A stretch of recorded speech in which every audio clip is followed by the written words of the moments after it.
थोड़ा नीचे कर बेटा, तो नीचे होगा ना।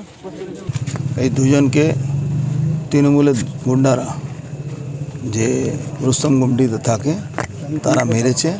আর এই সোমনাথ শ্যামের প্রশ্রয় ওই এদেরকে প্রশ্রয় দেয়, এদেরকে মেরেছে। আক্রান্ত বিজেপির বুথ কর্মীকে নিজেই অ্যাম্বুলেন্সে তুলে হাসপাতালে পাঠালেন অর্জুন সিং। ব্যারাকপুর লোকসভা নির্বাচন শেষ হতেই হিংসার ঘটনা সামনে এলো। ভাটপাড়া 16 নম্বর ওয়ার্ড বিজেপির বুথ কর্মীকে ভোট শেষ হওয়ার পরেই তৃণমূল কর্মীরা মারধর করে, এমনটাই অভিযোগ বিজেপি কর্মীদের। যদিও তার সাথে দেখা করতে যান ব্যারাকপুরের বিজেপি প্রার্থী অর্জুন সিং। গুরুতর আহত হয় শামসুদ্দিন আনসারি। তাকে ব্যারাকপুরের বিজেপি প্রার্থী নিজেই অ্যাম্বুলেন্সে তুলে দেন। বিজেপি প্রার্থী অর্জুন সিং বলেন, তৃণমূল ভয় পেয়েছে, তাই এইসব ঘটনা ঘটাচ্ছে। বিজেপি বুথকর্মী শামসুদ্দিন খান, বুথকর্মী ফিরোজ আলম, এই দুজনকে তৃণমূলের গুন্ডারা যে রুস্তম গুমটিতে থাকে তারা মেরেছে। আর এই সোমনাথ শ্যামের প্রশ্রয় ওই এদেরকে প্রশ্রয় দেয়, এদেরকে মেরেছে।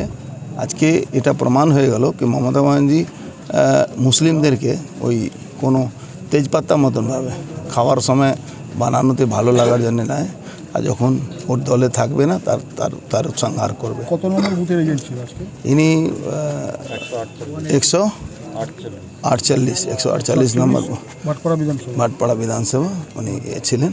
ওনাকে এখন হসপিটাল পাঠান।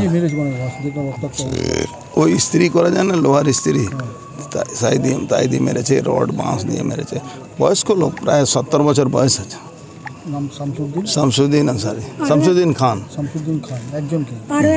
একজন ফিরোজ আলম আনসারি। ভাটপাড়া থেকে হিমাদ্রি শেখর ভট্টের রিপোর্ট, চ্যানেল 24/7।